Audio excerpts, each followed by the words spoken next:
Bienvenue à Personne en parle.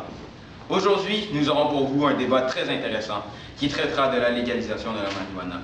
Nous aurons deux spécialistes qui nous viennent tout droit de l'Institut de recherche nationale de la drogue et un invité spécial qui a longtemps été recherchiste pour le Comité national des effets néfastes de la drogue. Alors, après ce débat, ce sera à vous de décider si vous êtes pour ou contre la légalisation du cannabis.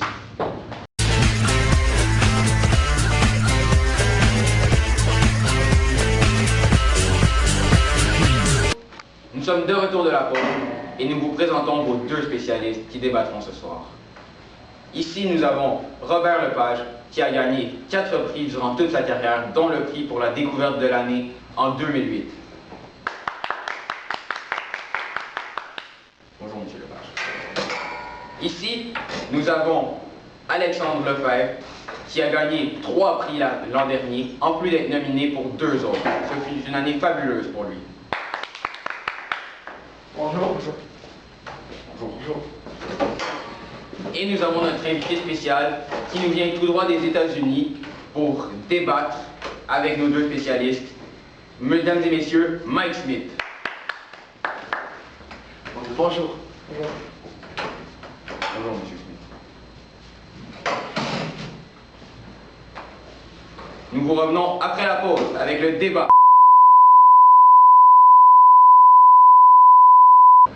Alors, nous sommes revenus de la pause et nous allons maintenant commencer le débat. Alors, ici, nous avons notre côté qui débattront pour la légalisation de la marijuana, et ici, nous avons notre côté qui débattront contre la légalisation de la marijuana. Alors, messieurs, débattez. Merci. Bon, d'après mes études, la dépendance physique et psychologique à la marijuana est considérée faible. Le risque de dépendance avec d'autres drogues comme la caféine dans le café est beaucoup plus grand. Je suis d'accord avec toi, mais en état de manque, celui-ci peut subvenir à des sauts d'humeur, de la nervosité, de l'anxiété et même des maux de tête. Cela est vrai, mais aussi, la cannabis augmente à 30% la schizophrénie et de 5 fois plus de chances de dépression. Oui, messieurs, ces faits sont très intéressants, mais le cannabis peut aussi agir comme un antidépresseur ou pour se calmer. Oui, mais le cannabis est un produit toxique, incontestablement nocif pour la santé, et la consommation du cannabis pour les jeunes peut entraîner une diminution du QI de 8 points sur plusieurs années par rapport à un non-consommateur. Oui, mais contrairement à d'autres drogues, l'overdose de cannabis n'existe pas. Cela est peut-être vrai. Cependant, le cannabis va amener un manque de concentration et un désintérêt. Cela va peut-être avoir une conséquence et amener un éventuel échec scolaire. En effet, mais les risques de développer des cancers est beaucoup plus grand chez les cigarettes que chez la marijuana. Selon mes sources, le consommateur respire 2 à 3 fois plus de goudron que quand celui fume une simple cigarette. De plus, il va y avoir un risque d'escalade vers des drogues plus dangereuses du côté du consommateur. Par exemple, l'héroïne et d'autres drogues. Ceci est vrai en quelque sorte, mais c'est seulement le cas pour environ 10% des utilisateurs.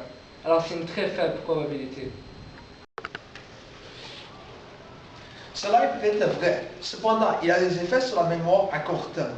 Aussi, il y a des dépendances psychiques. Oui, mais les effets néfastes de la drogue ne sont pas automatiques et proviennent de multiples facteurs.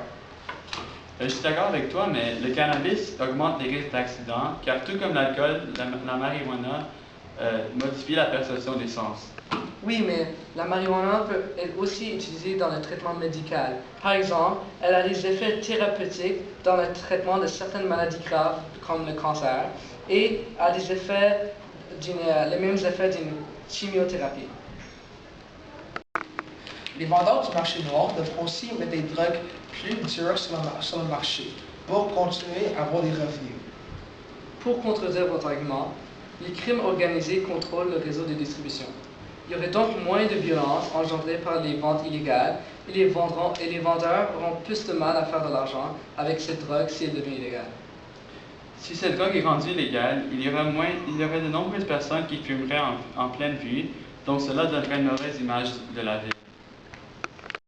Vos arguments sont très pertinents, mais les cigarettes sont une excellente source d'économie pour le gouvernement grâce aux taxes Alors pourquoi ne pas taxer la marijuana? La seule raison que la cigarette n'est pas rendue criminalisée est à cause d'une grande source de profit et de la demande qui serait impossible à contrôler. Les points que tu as prélevés sont très intéressants, mais on ne veut pas encourager les fumeurs à consommer la marijuana ou la cigarette parce qu'on veut un monde avec moins de fumeurs. De plus, ça va créer une augmentation de la pollution, car la production de la marijuana crée du CO2. Alors, chers téléspectateurs, ce débat très chaudement lutté est maintenant terminé. Ce fut une lutte très intéressante entre nos deux partis. Et ce sera maintenant à vous d'aller voter pour le gagnant en allant voter sur le site de Personne n'en parle. Vous pouvez aussi laisser un commentaire sur le blog qui explique votre choix. Et c'est tout pour cette semaine. Nous vous reviendrons la semaine prochaine avec un autre débat.